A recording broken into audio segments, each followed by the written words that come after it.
no solamente al periodismo argentino, sino también a toda la sociedad y a toda la democracia argentina, porque como decía el comunicado de FOPEA, fue el peor atentado a la libertad de expresión desde que volvió la democracia en el país. Pero el crimen también tuvo una dimensión humana, que fue el desgarro de una familia, de hijos que crecieron sin su papá, de una mujer que perdió a su esposo, de una hermana que perdió a su hermano, de dos padres que sufrieron mucho, y José, que se nos fue obviamente víctima de este flagelo y de esta tristeza. Bueno, y todo eso es el factor humano de un hecho que nos conmovió a todos y que es un hecho del que no habló solo el país, sino, como veían recién, habló el mundo, y ocurrió muy cerca de acá.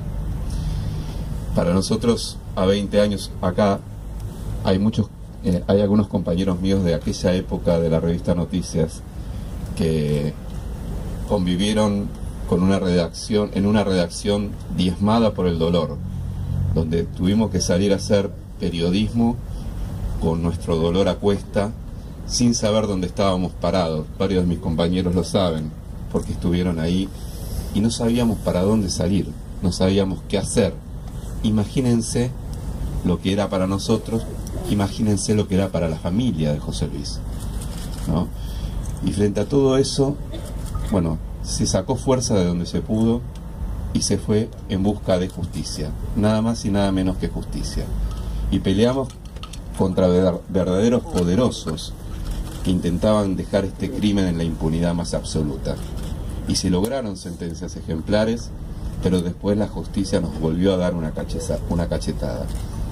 Y a mí la verdad que en general me gusta poner las cosas con su nombre, porque nosotros, así como no nos olvidamos de José Luis Cabezas, a 20 años de este asesinato tan terrible, tampoco nos olvidamos de quiénes fueron los responsables de ese crimen. No nos olvidamos del autor intelectual de ese crimen, Alfredo Yabrán, que era el verdadero poder detrás del poder en aquellos años menemistas. Era el hombre que conducía a su gusto y a su piacere la política y la seguridad, les diría también, de todos los argentinos, porque tenía un ejército de custodios privados que en realidad eran ex represores de la dictadura militar. No nos olvidamos tampoco de esos represores capaces de hacer lo que hicieron. Tampoco nos olvidamos de que acá intervino la famosa maldita policía, que para el gobernador de entonces, Eduardo Duhalde, era la mejor policía del mundo. Ni nos olvidamos de que hubo un presidente llamado Carlos Saúl Menem que le intentó dar todo el manto de protección posible a su amigo Alfredo Yabrán, y que en todo momento el gobierno de Carlos Menem pretendió ensuciar esta causa y que no se llegue a la verdad. Tampoco nos olvidamos que esa maldita policía trabajaba también contratando delincuentes comunes, como los horneros, ¿no?, que delinquían para ellos. Y lamentablemente muchos de esos sistemas mafiosos siguen actuando hoy en día. Y eso es lo peligroso también. Tampoco nos olvidamos que, a pesar de la justicia que en su momento dio las perpetuas a los asesinos, hubo dos jueces del Tribunal de Casación de la provincia de Buenos Aires, Piombo y Saldiargués, que son los máximos responsables de que hoy los asesinos de José Luis estén libres. Una vergüenza para la justicia argentina que esas personas hayan sido jueces de la nación. Dos jueces contra la voluntad de 18 que dijeron que estos asesinos tenían que estar presos, y sin embargo lograron su libertad habiendo estado apenas entre 8 y 10 años en prisión. Esos jueces, por suerte, fueron echados de la justicia, pero en el medio causaron mucho mal a muchísima gente inocente. Siempre estuvieron del lado de los victimarios, nunca de las víctimas. Esto que escuchamos del colectivo Para que no te pase es justamente ese reclamo donde se le dé derecho también a las víctimas y a los familiares de las víctimas.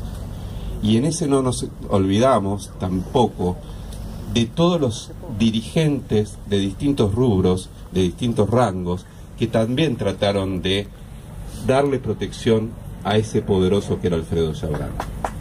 No nos olvidamos.